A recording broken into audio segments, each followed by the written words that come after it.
Hello there, Ian here once again, and it's a pleasure to be able to be with you. I hope this is catching you happy, healthy and strong. Today we're continuing our little mini-series on getting the job done. And by the way, isn't it just a great word to say, done? Rather than on the way or in progress. How's that task going? It's done. How's that project? It's done. It just feels so good to say it. Today we're going to be talking about what defines done. Because if we don't know exactly what done really means in the context of what we're working on, it becomes really hard to know when we've finished. Let me tell you a quick story.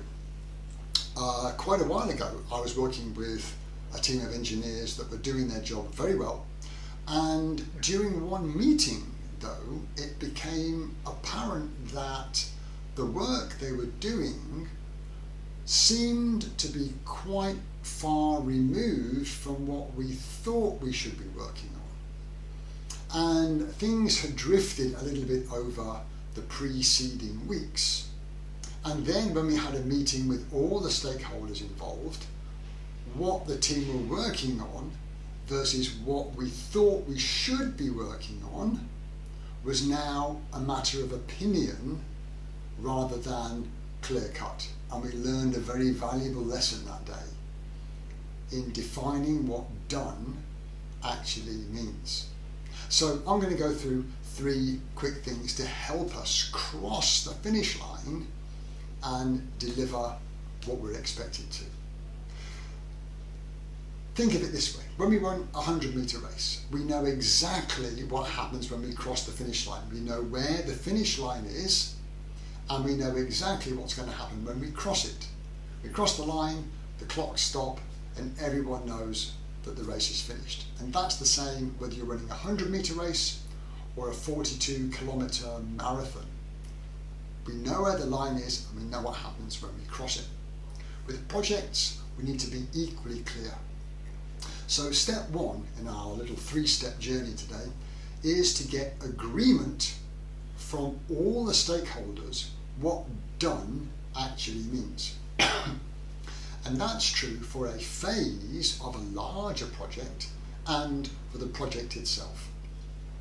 Agreeing with all the stakeholders what done means there's no ambiguity, there's no matter of opinion involved, and we know that any drift from those criteria is an addition or a variation. So step 1 is to get agreement in what done is for a phase and for the project itself.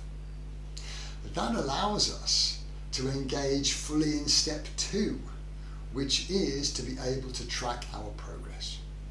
If we don't know what done looks like very clearly, then it's very hard to track our progress because we don't know how close we are to the finish line.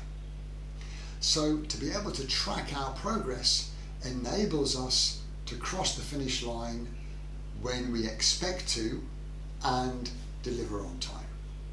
So agreement, progress tracking, and lastly, to understand what happens next. If you're accountable for a project and you get to the end and you cross the finish line, what we want to avoid is to be saying, well, what happens next? Who do we hand over to when we're done? So knowing what the next step is also important if we are to make a success of the project overall. In a phase of a larger project, that's probably easier to define. If it's phase 1 and we get to phase 2, phase 2 is often clearer,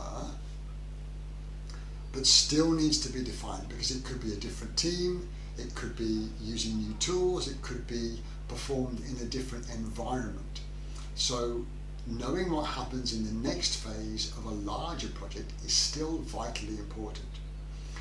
At the end of a project, it could be that you install or deliver or train somebody on what you've done, or it could be invoicing and collecting the final installment or payment for a project. So it matters to know what comes next after you've finished. So, done is a great word to say, but we need always to have three things when we're concerning the finish line. First of all is agreeing what the finish line looks like, making sure that's firm and fixed and that people sign off on their agreement, number one. Number two is to be able to track our progress so that we get to done without the drama that we often find ourselves in. Number three, what happens next after we cross the finish line? Making the most value from that project is also important, so we need to know what happens next. I really hope that that did make sense. I wish you well on your projects, on crossing your finish lines, and I hope you have an outstanding week, and I look forward to sharing with you again soon. Stay safe.